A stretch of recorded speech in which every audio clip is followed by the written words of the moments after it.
கந்தும் கனியும் காவடி யானை, சந்தம் மணக்கும் சேவடி யானை, சிந்தும் தேனாம் சீரடி யானை, பந்தம் போக்கும் பாவடி யானை, நந்தும் துயரும் நல்லடி யானை, பந்தம் மகளா பொன்னடி யானை, சொந்தம் கொண்டோர் செய்யடி யானை, எந்த காலம் ஏத்திடும் அந்தடி தந்தருள்வாய் உகந்து.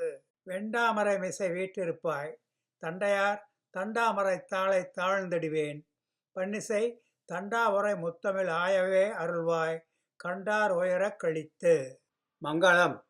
சிலப்பதிகார ஆய்வு பகுதி 5. நாடுகாண் காதையில் மங்களம். 10. மண்ணை ஆள்பவர் இருவர், மண்ணாள் வேந்தர் ஒருவர், மண்ணாள் வேளாளர் மற்றொருவர். மண்ணாள் வேந்தர் வளநாட்டை ஆள்பவர், மண்ணாள் வேளாளர் வயல்காட்டை ஆள்பவர். தொல்காப்பியத்தில் வேந்தற்கு இணையாக வேளாளர் கூறப்பட்டுள்ளனர். ஏரோர் களவழி அன்றி களவழி தேரோர் தோற்றியவென்றியும் என்ற வரிகள் இதற்கு சான்று பகரும். வேளாண் மாந்தர்க்கு உழுது உணவை வழங்குவதை தவிர பிற தொழில்கள் இல்லை என்று அதன் மரபியலில் கூறப்பட்டுள்ளதை பின்வரும் சூத்திரத்தால் அறியலாம். வேளாண் மாந்தர்க்கு உழுது அல்லது இல்லென மொழிவ பிற வகை நிகழ்ச்சி. இதை தன் கூற்றென்று முந்து நூலோர் கூற்றென்பதை மொழிவ என்ற சொல்லால் தெரியப்படுத்தியுள்ளார் தொல்காப்பியர். இவற்றின் மூலம் ஏர், வேளாண்மை, உழவு ஆகியவை பல்லாயிரம் ஆண்டுகளுக்கு முன்பிருந்தே மக்களிடையே புழக்கத்தில் இருந்த சொற்கள் என்பதை நாம் அறியலாம். எனவே வேளாண்மை, உழவு, ஏர் ஆகியன பழந்தமிழ் மரபு சொற்கள் என்பதில் ஐயமில்லை. மங்களம் என்ற சொல் நன்மை என்ற பொருளில் மக்கள் பயன்படுத்தி வந்த மரபு சொல் என்று ஏற்கனவே கண்டோம். தொல்காப்பியத்தில் காணப்படும் மண்ணு மங்களம், வாழ் மங்களம், பெருமங்கலம் என்ற சொற்றொடர்களைப் போல ஏர் மங்களம் என்பது ஒரு மரபு வழி வந்த பழந்தமிழ் சொற்றொடர் என்பதை அறியலாம். சிலப்பதிகாரத்தில் கண்ணகியும் கோவலனும் காவந்தியடிகளுடன் செல்லும் வழியில் பல வகை பறவைகள் எழுப்பிய ஒளி, உழவரும் உடன்பணி செய்வோரும் எழுப்பிய ஆரவாரம், வயலில் உழத்தியர் பாடும் பாட்டொலி ஆகியவற்றுடன் ஏரோர் பாடிய ஏர் மங்களத்தின் பாட்டின் ஒளியையும் கேட்டுக்கொண்டே சென்றனர். ஏரோர் பாடும் பாட்டை குறிக்கும் கொழுங்கொடி அருகையும் கூளையும் கலந்து விலங்குகதிர் தொடுத்த விரியல் சூட்டி பார் உடைப்பனர் போர் பழிச்சினர் கைதொழ ஏரோடு நின்றோர் ஏர் மங்களமும் என்ற வரிகளில் ஏர் மங்களம் என்ற சொற்றொடரை இளங்கோவடிகள் கையாண்டு உள்ளதை காணலாம். இதற்கு அடியார்க்கு நல்லார் செந்நெற் கதிரோடே அருகையும் குவளையையும் கலந்து தொடுத்த மாலையை மேலிலே சூட்டி பாறை இரண்டாக பிளப்பது போல போற்றுவார்தொழ பொன்னேர் பூட்டி நின்றோர் ஏறைப்பாடும் ஓர் மங்கள பாட்டுமென்க என்று பொருள் கூறியுள்ளார். தொல்காப்பியத்தில் மண்ணு மங்களம், வாழ் மங்களம், பெருமங்கலம் என்பவற்றில் மங்களம் நன்மை என்ற பொருளில் பெயர் சொல்லாக வந்தாற்போல ஏர் மங்களம் என்பதிலும் நன்மை என்ற பொருளில் மங்களம் என்ற பெயர் சொல் வந்துள்ளது. சிலப்பதிகாரத்தில் இளங்கோவடிகள் மங்கள அணி, மங்கள நல்லமளி, மங்கள மடந்தை போன்ற சொற்களில் மங்களம் என்பது அடைமொழியாக கொள்ளும்போது தெய்வம், தெய்வத்தன்மை, தெய்வ தொடர்புடைமையை குறிக்குமாறு பாடியுள்ளார் என்பதும், அதே மங்களம் அடைமொழி பெற்று ஏர் மங்களம் என்று மரபு சொற்றொடராய் வரும்பொழுது தொல்காப்பியத்தை பின்பற்றி நன்மை என்ற பொருள் தருமாறு பாடியுள்ளார் என்பதும் தெளிவாகிறது. நாடுகாண் காதையில் தெய்வத்திற்காக மறையோரால் வேள்வியில் இடப்படும் ஆகுதிகளின் புகை உயர்ந்த மாடங்களை சூழ்ந்துள்ளதால் மலை போல தோன்றுகின்றன மறையோர் இருப்பிடங்கள் என்பதை மறையோராக்கிய வாவுதி நழும்புகை இறையுயர் மாடமெங்கனும் போர்த்து மஞ்சு சூழ் மலையின் மானத் தோன்றும் மங்கள மறையோர் இருக்கையன்றியும் என்ற வரிகளில் இளங்கோவடிகள் காட்டுகிறார். இதில் தெய்வத்திற்கு வேள்வி செய்யும் மறையோரை மங்கள மறையோர் என்று அவர் குறிப்பிடுகிறார்.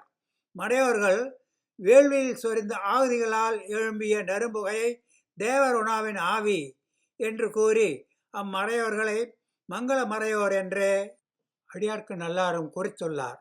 எனவே மறையோரின் தெய்வத் தொடர்பை கருதியே இளங்கோவடிகள் மங்களம் என்ற அடைமொழியுடன் மங்கள மறையோர் என்று கூறியுள்ளார்.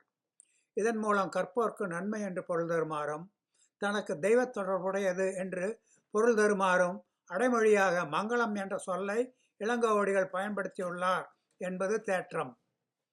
அடைக்கலக்காதையில் மங்களம் 12. அடுத்து அரசை துறந்து, அரண்மனையை துறந்து, அணிகலன்களை துறந்து, ஆடம்பரத்தை துறந்து, அந்தமிழ் இன்பத்து அரசாள் வேந்தனாகிய அடிகள் அடைக்கலக்காதையில் மங்களமடந்தை என்ற சொல்லை இரு இடங்களில் பயன்படுத்தியுள்ளார். மங்களமடந்தை மாதவி என்று ஓரிடத்திலும், மங்களமடந்தை நன்னீராட்டி என்று மற்றொரு இடத்திலும் கூறி சென்றுள்ளார் அவர். இவற்றுள் மாதவியை மங்களமடந்தை என்று குறிப்பிடுவது ஏன் என்பதை காண்போம்.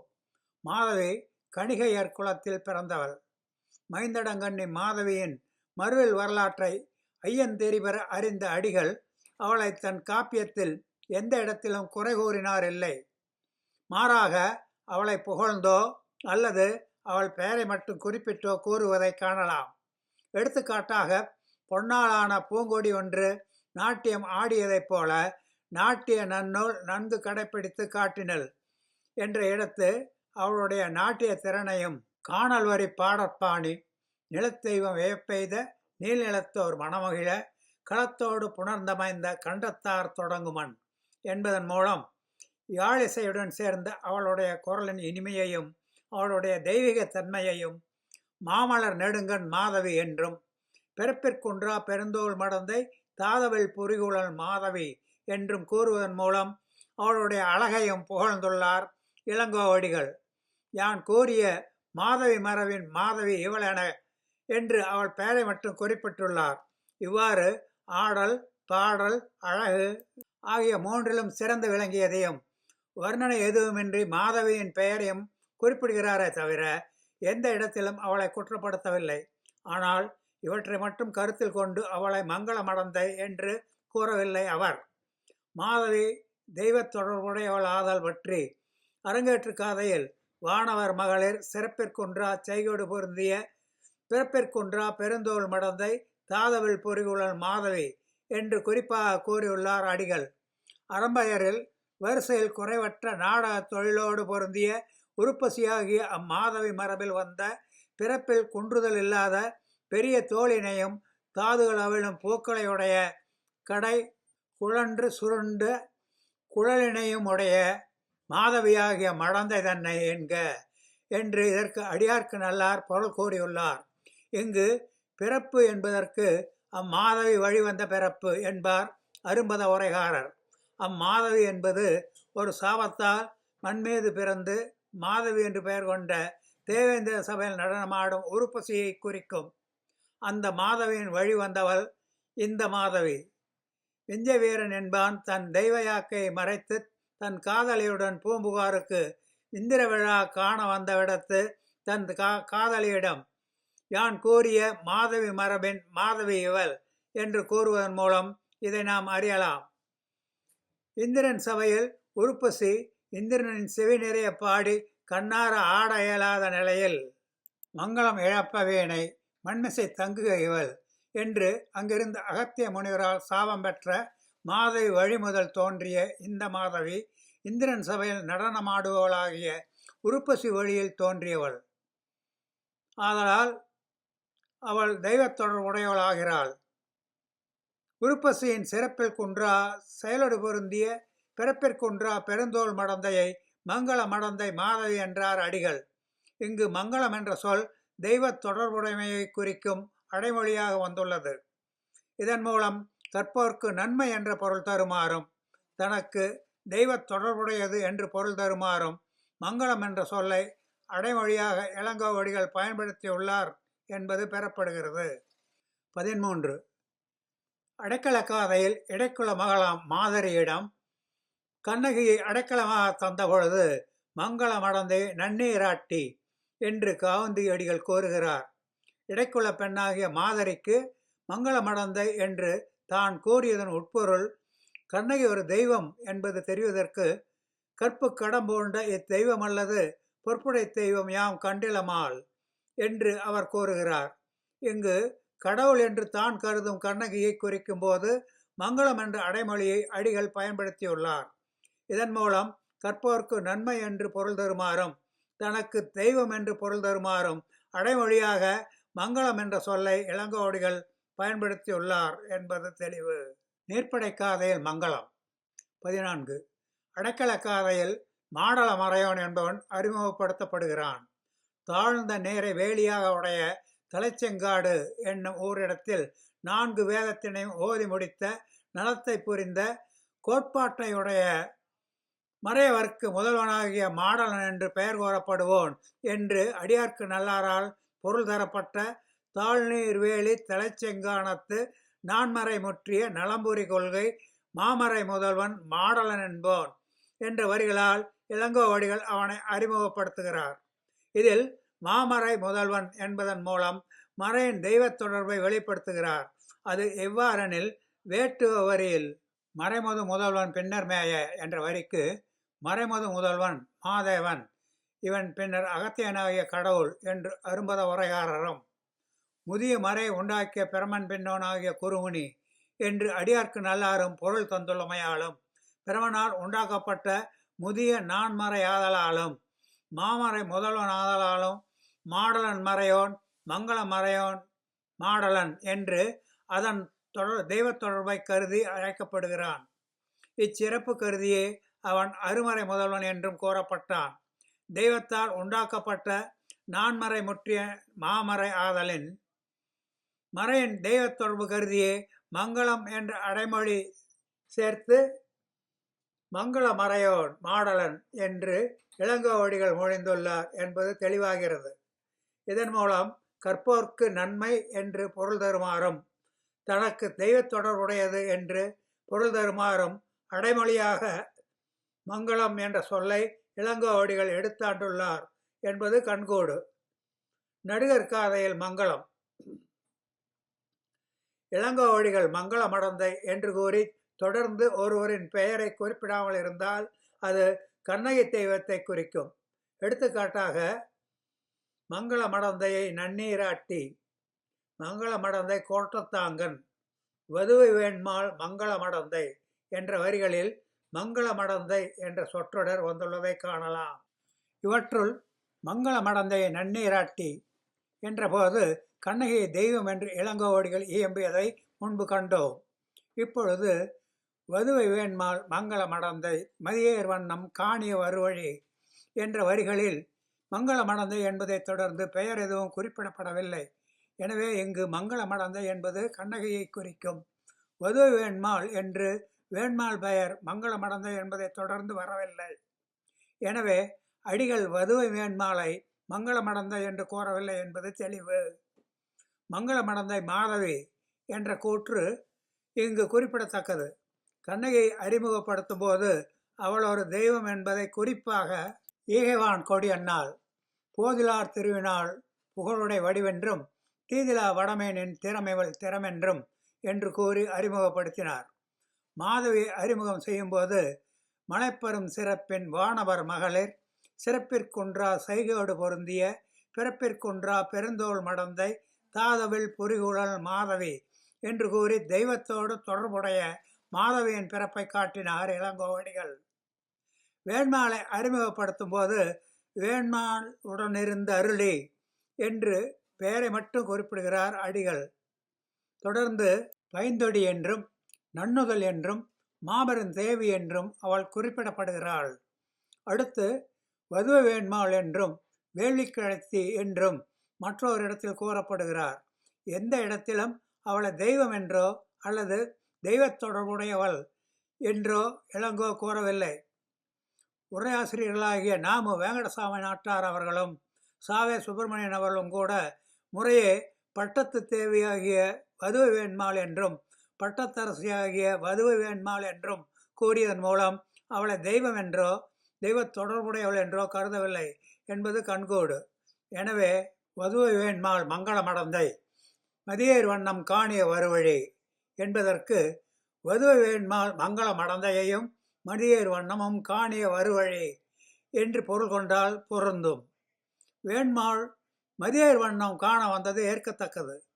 மங்கள மடந்தையை காண அவள் வந்தாள் என்பது எப்படி பொருந்தும் என்பதை காண்போம். மாபெரும் தேவியாகிய செங்குட்டுவனின் மனைவி வேண்மாள், நம் மாநாடு அடைந்த இப்பத்தினி கடவுளை பரசல் வேண்டும் என்று செங்குட்டுவனிடம் தன் கருத்தை தெரிவிக்கிறாள். குன்றக்குறவருக்கு பின் கண்ணகியை பத்தினி கடவுளாக கருதியவள் அவள். அவளுடைய கூற்று மங்கள மடந்தை கோட்டம் உருவானதற்கு வித்தாகும். சேயிலை அவளின் சிந்தை விருப்பத்தை நிறைவேற்ற சேரன் செங்குட்டுவன் சேனுயர் சிகரமுடைய இமயத்தில் கல்லெடுத்து சீர்கங்கதனில் அதை நீர்ப்படை செய்து சிலம்பெறிந்து வென்ற கண்டகைக்கு அதில் சிலை செய்து சிங்கார வஞ்சியில் அதை நடுகின்றான். அச்சிலையை கடவுள் மங்களம் செய்த காதையே நடுகர் காதையாகும். பத்தினி கடவுளை போற்ற பல திங்கள்களாக காத்து கொண்டிருந்த பட்டத்தரசு இல்லாமல் வஞ்சியில் நடுகள் விழா நடக்குமா? எனவேதான் நடுகர் காதையில் மீண்டும் அவளை காண்கிறோம். அவள் நிலா முற்றத்தில் வந்து திங்களின் அழகை கண்டதோடு அங்கு நடந்த சாக்கையனின் கூத்து ஆடலை கண்டு கழித்த பின் செங்குட்டுவனோடு பேரவழக்க மண்டபம் சென்று அங்கு நடைபெறும் நிகழ்ச்சிகளில் பங்கேற்கிறாள். அங்கிருந்த மாடலன் மறையவன் என்பவன் மரக்கள வேள்வி செய்யாது அறக்கள வேள்வி செய்யுமாறு செங்குட்டுவனுக்கு அறிவுறுத்தும் போது அங்கிருந்த வேண்மாளை வேள்வி கிளத்தி இவளுடன் கூடி என்று கூறுவதன் மூலம் இதை அறியலாம். இறுதியாக நடுகர்காதையின் முக்கிய நிகழ்விற்கு செங்குட்டுவன் ஆணையிடுகிறான். கண்ணகியின் படிமத்தை கடவுள் மங்களம் செய்ய ஆணையிடுகிறான்.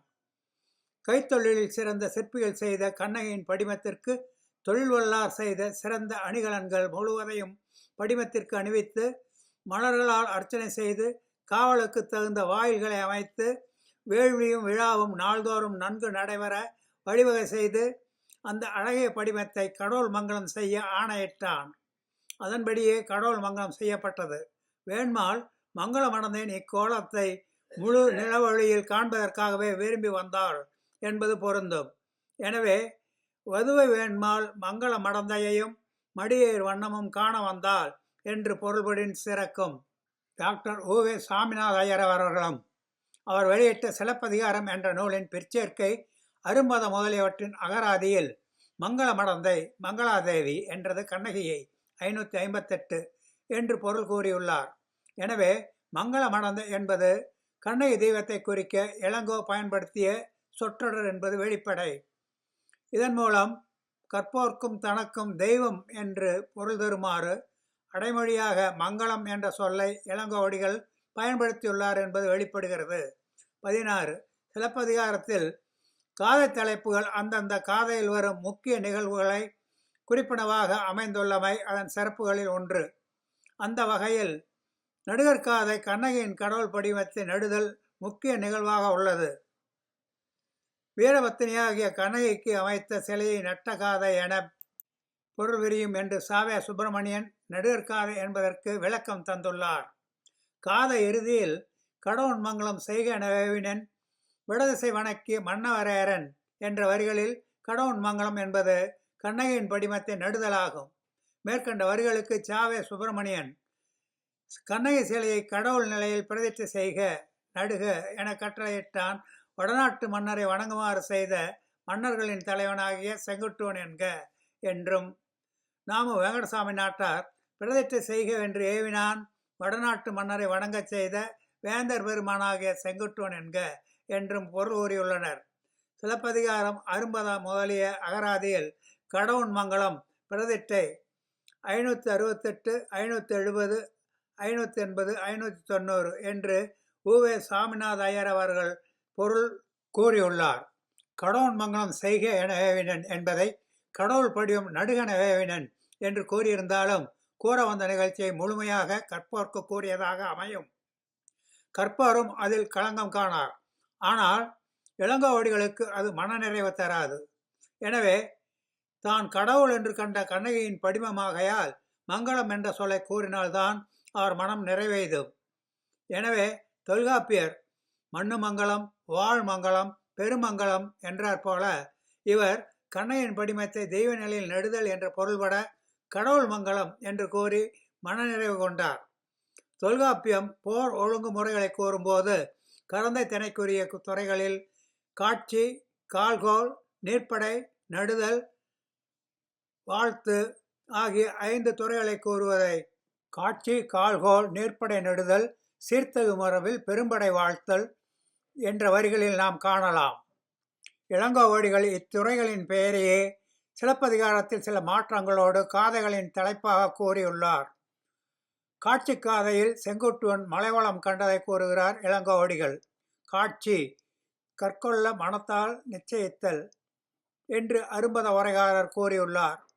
கால்கோட்காதையில் பத்தினி தெய்வத்திற்கு கடவுள் சிலை செய்ய கல் கொண்டதை பொற்கோட்டு இமயத்து பொறுவரு பத்தினி கற்கால் கொண்டனன் காவலன் ஆங்கன் என்று இளங்கோவடிகள் கூறியுள்ளார்.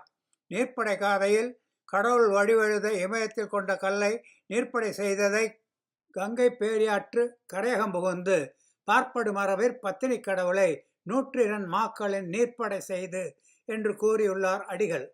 நடுகர் காதையில் கண்ணகி தெய்வத்தின் படிமத்தை நடுவதை கடவுள் படிமத்தை நடுக என்று கூறாது கடவுள் மங்களம் செய்க என்று கூறி நடுதல் என்ற சொல்லை தவிர்த்தது சிந்திக்கத்தக்கது. காட்சி காதையில் மலைக அன்புவம் என்றும், கால்வோட்காதையில் கற்கால் கொண்டவன் என்றும், நீர்ப்படை காதையில் நீர்ப்படை செய்து என்றும் அந்தந்த காதைகளின் தலைப்புகளையே பயன்படுத்தி கூறிய இளங்கோவடிகள் நடுகற்காதையில் மட்டும் கடவுள் மங்களம் செய்க என்று காதையின் தலைப்பை பயன்படுத்தி கூறாதது ஏன் என்ற வினா எழுகிறது. போர்க்களத்துட்பட்ட வீரனுக்கு அவன் வீரத்தை பாராட்டி கல் நடுதல் மரபு என்பதை தொல்காப்பியத்தால் அறியலாம். மாற்றாரை எதிர்த்து போரிட்டு மாண்ட ஒரு மானிட வீரனுக்கு சிறப்பு செய்யும் போது பயன்படுத்தும் கல் நடுதல் என்ற சொற்களை தெய்வமாம் கண்ணகிக்கு சிறப்பு செய்ய சிலை வைத்த போது பயன்படுத்த இளங்கோவடிகள் விரும்பவில்லை. கல் நடுதல் என்று கூறினால் அது தெய்வத்தன்மை வெளிப்படுத்தாது என்று எண்ணிய இளங்கோவடிகள் கடவுள் மங்களம் செய்க என்று கூறி பாரோரும் அதை பணிந்து வழங்குமாறு செய்தார். இங்கு கடவுள் என்பது கண்ணகி படிமத்தையும் மங்களம் என்பது தெய்வ நிலையையும் குறிக்குமாறு தொல்காப்பியத்தை பின்பற்றி கடவுள் மங்களம் என்ற புதிய சொற்றொடரை உண்டாக்கி உலகோர் உள்ளங்களை ஓகையில் ஆழ்த்தினார். இது இளங்கோவடிகளின் சொல்லாட்சிக்கு சிகரமென விளங்குவதை காணலாம். கண்ணகி படிமத்தை தெய்வ நிலையில் நடுதல் என்று பொருள் தருமாறு கடவுள் மங்களம் செய்க என்று உள்ளம் ஓகை ஓங்க கோரையுள்ளார் உயர்காப்பியம் செய்த இளங்கோவடிகள். எனவே மங்களம் என்பது தெய்வ நிலை என்னும் பொருள்பட இவன் வந்துள்ளதை அறியலாம். கடவுளாகிய கண்ணகியின் படிமம் ஆகையால் மங்களம் என்ற சொல்லை பயன்படுத்தியுள்ளார் இளங்கோவடிகள் என்று தெரியலாம். இதன் மூலம் அனைவருக்கும் தெய்வ நிலை என்று பொருள் தருமாறு மங்களம் என்ற சொல்லை இளங்கோவடிகள் பயன்படுத்தியுள்ளார் என்பது தெளிவு. வாழ்த்து காதையில் மங்களம் 17. வாழ்த்து காதையில் காட்சி காதை முதல் நடுகற்காதை ஈராக உள்ள காதைகளில் முன் கூறப்பட்ட செய்திகளை கூறுகிறார் இளங்கோவடிகள். இதை பலர்தொடு படிமங்காட்டி தடமுலை பூசாட்டியை கடவுன் மங்களம் செய்து என்ற வரிகளில் விளக்குகிறார் அவர். கடவுன் மங்களம் என்ற சொற்றொடர் கண்ணகி தெய்வத்தின் படிமத்தை நடுதல் விழாவை குறித்து வந்துள்ளதை நாம் முன்பு கண்டோம். அதே பொருளில் கண்ணகி தெய்வத்தின் படிமத்தை நடுதல் விழாவை குறிக்க கடவுன் மங்களம் என்ற சொற்றொடரை மீண்டும் இளங்கோவடிகள் பயன்படுத்தியுள்ளார். வரந்தரு காதையில் மங்களம் 18. வரந்தரு காதையில் இளங்கோவடிகள் மங்களம் என்ற சொல்லை மும்முறை பயன்படுத்தியுள்ளார். முதலில் மங்களதேவி கோயில் அமைந்துள்ள நெடுவேல் குன்றத்தில் உள்ள சுனையை பற்றி கூறும் பொழுது மங்களமடந்தை கோட்டத்தாங்கன் என்ற வரியில் மங்களமடந்தை என்ற சொற்றொடரை பயன்படுத்தியுள்ளார். மங்களமடந்தையை தொடர்ந்து ஒருவரின் பெயர் குறிப்பிடப்படவில்லை எனில் அது கண்ணகியை குறிக்கும் என்று முன்பே கண்டுள்ளோம். மேற்கூறிய வரியில் மங்கள மடந்தையை தொடர்ந்து கோட்டம் என்று வந்துள்ளதே தவிர ஒருவர் பெயர் வரவில்லை. தன் தெய்வமாகிய கண்ணகியை குறிக்க மங்களம் என்ற அடைமொழியுடன் மங்கள மடந்தை என்று கூறி தன் மனதை மற்றவருக்கு வெளிக்காட்டியுள்ளார் இளங்கோவடிகள்.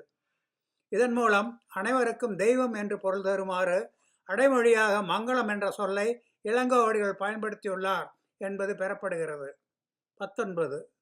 அடுத்து பாசண்ட சாத்தன் என்ற பூம்புகாரில் இருந்த தெய்வம் நெடுவேல் குன்றத்தில் மறைவனாக தோன்றியதை கூறும் பொழுது மங்களமடந்தை கோட்டத்தாங்கன் என்ற வரியை மீண்டும் கூறியுள்ளார் இளங்கோவடிகள். இங்கும் தன் தெய்வமாகிய கண்ணகியை குறிக்க மங்களம் என்ற அடைமொழியை பயன்படுத்தி தன் பக்தியை பாரறிய செய்துள்ளார் இளங்கோவடிகள் என்பது வெளிப்படுகிறது. மங்களமடந்தை கோட்டம் என்பதில் மங்களமடந்தை என்பதற்கு மங்களாதேவி என்று அரும்பத உரைகாரரும். மங்களாதேவி என்றது கண்ணகியை என்று டாக்டர் உவே சாமிநாதையர் அவர்களும் பொருள் தந்துள்ளனர். மேலும் கோட்டம் என்றதால் மங்களமடந்தை அதில் எழுந்தருளும் தெய்வம் என்பது விளங்குகிறது. தெய்வமாகிய கண்ணகியை குறிக்க மங்களம் என்ற அடைமொழி தந்து மங்களமடந்தை என்று கூறியுள்ளார் இளங்கோவடிகள். இதனால் அனைவருக்கும் தெய்வம் என்று பொருள் தருமாறு அடைமொழியாக மங்களம் என்ற சொல்லை இளங்கோவடிகள் பயன்படுத்தியுள்ளார் என்பது தேற்றம். 20. அடுத்து வரந்தரு காதையில் பாசண்ட சாத்தன் என்னும் தெய்வமேறப்பட்ட தேவந்தி செங்குட்டுவன் முன் கண்ணகி கோட்டத்திற்கு கடவுள் மங்களம் காண்பதற்கு அங்கு வந்துள்ள அரட்டன் செட்டியின் இரு மகளிரையும் சேடக்குடும்பியின் மகளையும் பற்றி கூறுகிறாள். கொய்தலிற் குறிஞ்சி கோமான் தன் முன் கடவுள் மங்களம் காணிய வந்த மடமொழி நல்லார் மாநிலையோருள் அரட்டன் செட்டிதன் ஆயிலை என்ற இரட்டையம் பெண்கள் இருவரும் அன்றியும் ஆடகமாடத்து அரவணை கிடந்தோன் சேடக் குடும்பியின் சிறுமகள் ஈங்குள்ளர் என்ற வரிகளில் இளங்கோவடிகள் இதை கூறியுள்ளார். கண்ணகி தெய்வத்தின் படிமத்தை நெடுதல் விழாவை குறிக்க கடவுள் மங்களம் என்ற சொற்றொடரை மீண்டும் இங்கு இளங்கோவடிகள் கையாண்டுள்ளார். மங்களம் ஆய்வின் வெளிப்பாடுகள். 1. மங்களம் வடமொழி தோற்றத்திற்கு முன்னரே பழங்கால பாண்டியர் காலத்திலிருந்து தமிழரிடையே நன்மை என்ற பொருளில் மரபு வழி வழங்கி வந்த தூய தமிழ் சொல். தமிழில் இருந்து வடமொழி பெற்ற சொற்களில் இதுவும் ஒன்று. 2. மங்களம் என்ற சொல்லை கடவுள் என்ற பொருண்மையில் கையாண்டுள்ளார் இளங்கோவடிகள். 3. சமணர்கள் தாங்கள் இயற்றிய நூல்களில் நூல் தொடங்கும் முன்னரோ நூலின் தொடக்கத்திலோ கடவுள் வாழ்த்தாக அருகனின் புகழ்பாடி அவனுடைய நாமத்தையும் வெளிப்படையாக கற்பவர்கள் அறியுமாறு அமைத்து பாடுவது வழக்கம். 4. இளங்கோவடிகள் சிலப்பதிகாரத்தில் திங்கள், ஞாயிறு, மழை, பூம்புகார் ஆகியவற்றை வாழ்த்தி கற்பவரை கழிக்கச் செய்துள்ளார். ஆனால் இளங்கோவிற்கோ முதல் 3 பாடல்களும் அருகன் வாழ்த்தாகவும் 4வது பாடல் தான் தெய்வமென கருதிய கண்ணகி வாழ்த்தாகவும் அமையுமாறு பாடியுள்ளார். இவ்வாறு தனக்கொரு பொருளும் கற்போர்க்கு ஒரு பொருளும் என இருபொருள் தருமாறு பாடியதற்கு அவருடைய சமய நல்லிணக்க கொள்கையே காரணம். 5. மங்கள வாழ்த்து பாடலில் மங்கள அணி என்ற விடத்து தெய்வ தொடர்புடைய அணிக்கு மங்களம் என்ற அடைமொழியை தந்துள்ளார் இளங்கோவடிகள். 6. இளங்கோவடிகள் மங்கள வாழ்த்து பாடலில் அருந்ததி அன்னாளாம் கண்ணகி என்ற தெய்வத்தோடு தொடர்புடைய ஒன்றாக அமளி இருந்ததால் மங்களம் என்ற அடைமொழியுடன் மங்கள நல்லமளி ஏற்றினார் என்று கூறியுள்ளார். 7. மனையறம் படுத்த காதையில் மருவின் மங்கள அணியே அன்றியும் என்பதில் மங்களம் என்ற சொல் தெய்வ தொடர்புடைய அணிக்கு அடைமொழியாக வந்துள்ளது. 8. அந்திமாலை சிறப்பு செய்காதையில் மங்கள அணியர் பிரிதணி மகிழாள் என்ற வரியில் மங்களம் என்பது தெய்வ தொடர்புடைய அணிக்கு அடைமொழியாக வந்துள்ளது. 9. மங்களங்கள் இத்தனை என்று இளங்கோவடிகள் தன் காப்பியத்தில் வரையறை செய்யவில்லை. 10. அட்டமங்கலம் என்ற சொல்லை இளங்கோவடிகள் சிலப்பதிகாரத்தில் எவ்விடத்திலும் பயன்படுத்தவில்லை. 11. நெடுங்கொடி இந்திர விழாவிற்காக கற்பகத்தரு நின்ற கோவிலில் ஏற்றப்பட்டதால் அதன் தெய்வ தொடர்பை கருதியே இளங்கோவடிகள் மங்களம் என்ற அடைமொழி கொடுத்து மங்கள நெடுங்கொடி என்றார். 12. மங்களம் பொறித்த மகர வாசிகை சோழனம் நிலைய என்ற வரிகளில் கடவுள் உருவம் பொறிக்கப்பட்டுள்ளதையும் மகர வாசிகையையும் கருத்தில் கொண்டே இளங்கோவடிகள் மங்களம் என்ற சொல்லை கையாண்டுள்ளார். 13. கடலாடு காதையில் மங்களம் இழப்ப வீணை என்ற வரியில் மங்களம் என்பது கடவுள் தன்மை என்ற பொருளில் பயன்படுத்தப்பட்ட சொல். 14. மங்களத்தாசிரியர் என்பதில் மங்களம் என்பது தெய்வ தொடர்புடைமையை குறிக்க இளங்கோவடிகள் பயன்படுத்திய சொல். 15. நாடுகான் காதையில் கடவுளுக்காக வேள்வி வளர்க்கும் மறையோரின் தெய்வ தொடர்பை கருத்தில் கொண்டே இளங்கோவடிகள் மங்களம் என்ற அடைமொழியுடன் மங்கள மறையோர் என்று கூறியுள்ளார். 16. மங்கள மரபச் சொல்லான ஏர் என்பதை அடைமொழியாக பெற்று ஏர் மங்களம் என்ற மரபச் சொற்றொடராய் வருமிடத்து தொல்காப்பியத்தை பின்பற்றி நன்மை என்ற பொருளில் இளங்கோ பாடியுள்ளார். 17. அடைக்கல காதையில் மங்கள மடந்தை மாதவி என்பதிலுள்ள மங்களம் என்ற சொல் தெய்வ தொடர்புடைமையை குறிக்கும் அடைமொழியாக வந்துள்ளது. 18. மங்கள மடந்தையை நன்னீராட்டி என்பதிலுள்ள மங்களம் தான் கடவுளென கருதும் கண்ணகியை குறிக்க இளங்கோவடிகள் பயன்படுத்திய சொல்லாகும். 19.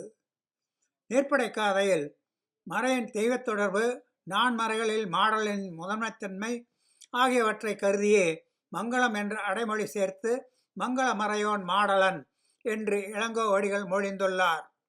20. நடுகர் காதையில் வதுவை வேண்மாள் மங்கள மடந்தை என்ற வரியில் மங்கள மடந்தை என்பது கண்ணகி தெய்வத்தை குறிக்க இளங்கோவடிகள் பயன்படுத்திய சொற்றொடராகும். 21. சிலப்பதிகாரத்தில் மங்கள மடந்தை என்று கூறி தொடர்ந்து ஒரு பெயரை குறிப்பிடாமல் இருந்தால் அது கண்ணகி தெய்வத்தை குறிக்கும். 22. கடவுள் மங்களம் செய்கன ஏவினர் என்ற வரியில் கடவுளாகிய கண்ணகியின் படிமமாகையால் மங்களம் என்ற சொல்லை பயன்படுத்தியுள்ளார் இளங்கோவடிகள். 23. வடந்தரு காதையில் மங்கள மடந்தை கோட்டத்தாங்கன் என்று கூறிய இரு இடங்களிலும் தன் தெய்வமாகிய கண்ணகியை குறிக்க மங்களம் என்ற அடைமொழியுடன் மங்கள மடந்தை என்று குறிப்பிட்டுள்ளார் இளங்கோவடிகள். 24.